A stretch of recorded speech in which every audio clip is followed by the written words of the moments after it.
je viens puiser, puiser, puiser plus de toi encore, crier, crier, moi je viens puiser, moi je viens puiser, puiser, puiser, plus de toi encore, crier, crier, moi je viens puiser, moi je viens puiser, puiser, puiser, plus de toi encore, crier, crier, moi je viens puiser, moi je viens puiser, puiser, puiser, plus de toi encore, yeah, yeah. Moi je viens puiser, moi je viens puiser, puiser, puiser, plus de toi encore, yeah, yeah. Seigneur, merci pour ce matin. Seigneur, nous venons puiser dans ta présence. Ce que nous voulons, c'est toi. C'est pourquoi je te recommande ce message. Sois avec nous au nom puissant de Jésus. Amen. Bonjour mes frères et sœurs dans le Seigneur. Aujourd'hui, nous allons parler d'un thème très important. Le thème d'aujourd'hui, de l'Ancien au Nouveau Testament. Nous allons parler de la nouvelle, de l'Ancienne Alliance à la Nouvelle Alliance. Pourquoi nous allons parler de ce thème? Parce que c'est possible d'être dans la Nouvelle Alliance, mais de vivre comme si vous étiez dans l'Ancienne Alliance. C'est possible d'avoir un esprit de l'Ancienne Alliance dans la Nouvelle Alliance. C'est pourquoi même le livre que nous allons lire, ce livre est écrit dans la Nouvelle Alliance, mais ces gens-là pouvaient se comporter comme dans l'Ancienne Alliance.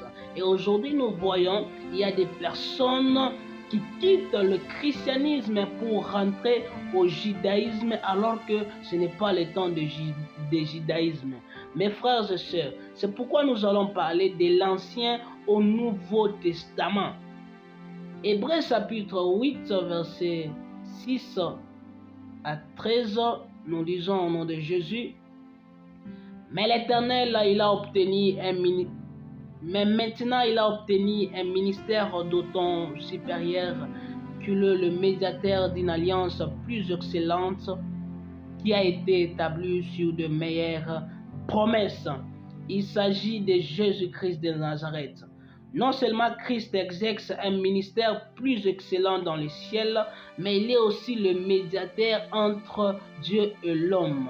Dans l'ancienne alliance, celui qui était le médiateur entre Dieu et l'homme, c'était le sacrificateur.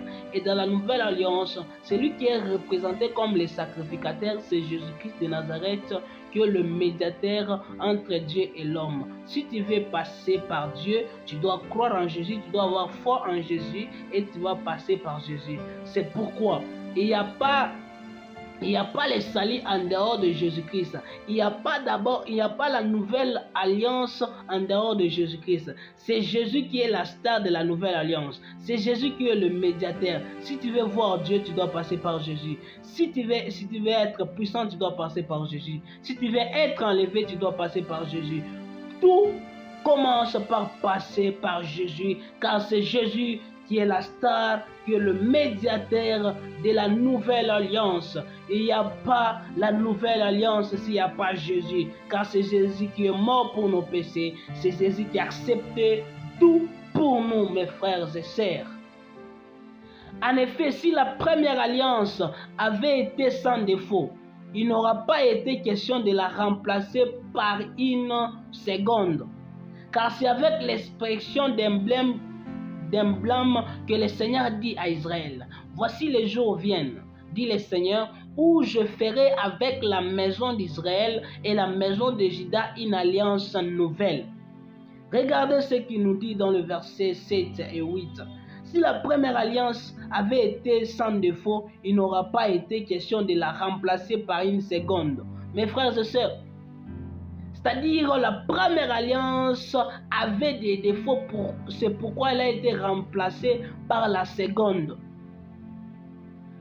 Pourquoi alors il y avait l'ancienne alliance? L'ancienne alliance vient détruire l'orgueil de l'homme, vient briser l'orgueil de l'homme afin que par les œuvres de l'homme, que l'homme échoue de plaire à Dieu, afin qu'il puisse recevoir avec humilité la nouvelle alliance.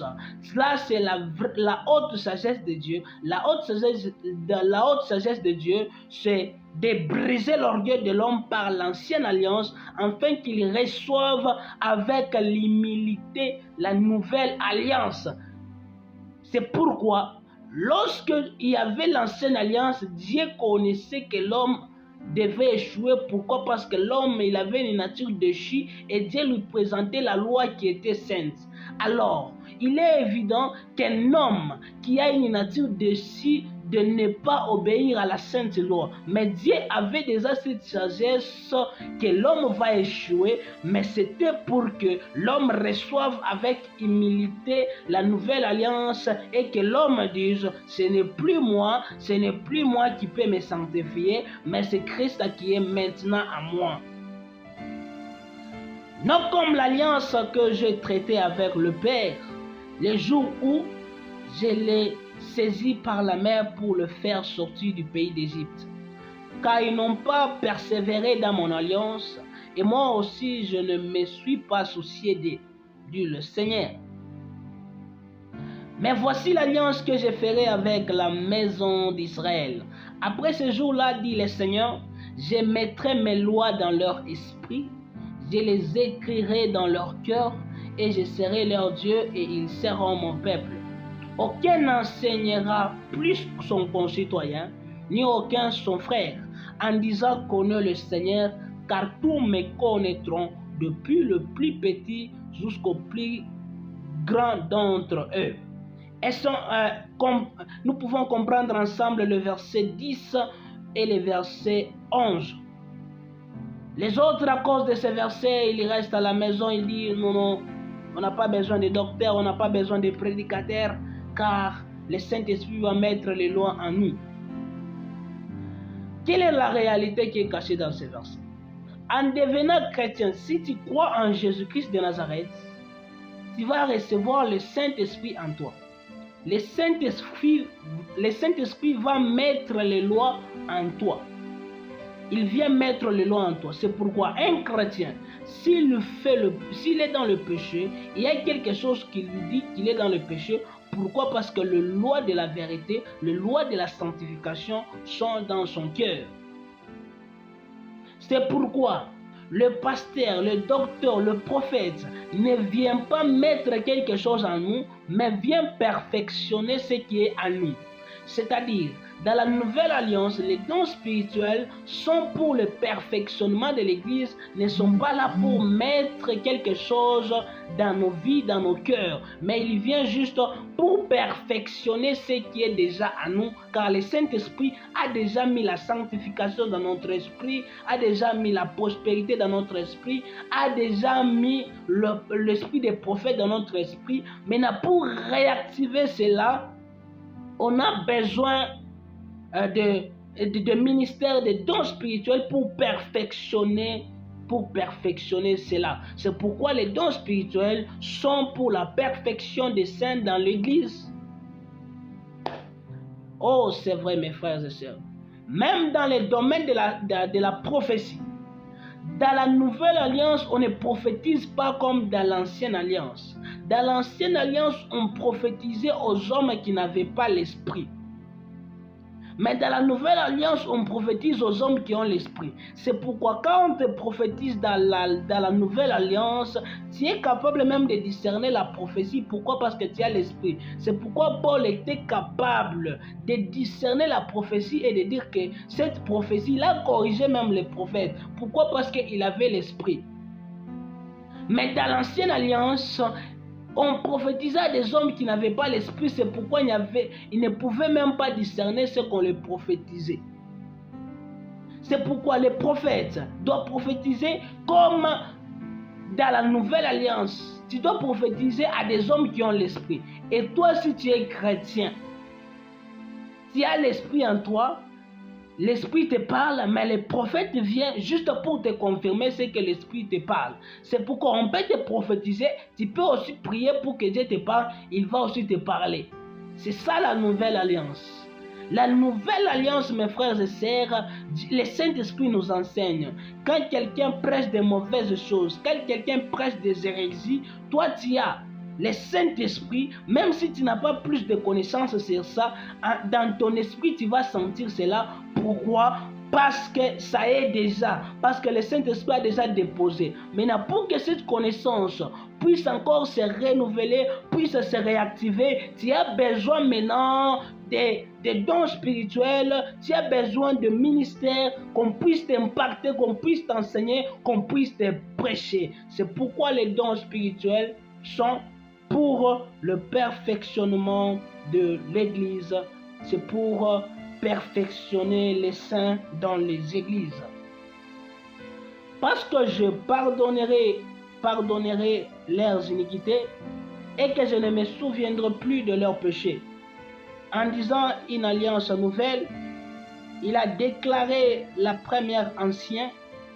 Alors ce qui est ancien, ce qui a vieilli est prêt de disparaître. Mes frères et sœurs, nous voulons parler de la nouvelle alliance, de l'ancien à la nouvelle alliance, de l'ancien au Nouveau Testament. Pourquoi? Parce que c'est possible d'être dans la nouvelle alliance avec un esprit de l'ancienne alliance. Et aujourd'hui, c'est triste, nous voyons des personnes qui quittent le christianisme et s'attachent au judaïsme. Alors que le judaïsme, ils vont crier vers Jésus lorsque l'armée de l'Israël sera bâtie dans l'Armageddon.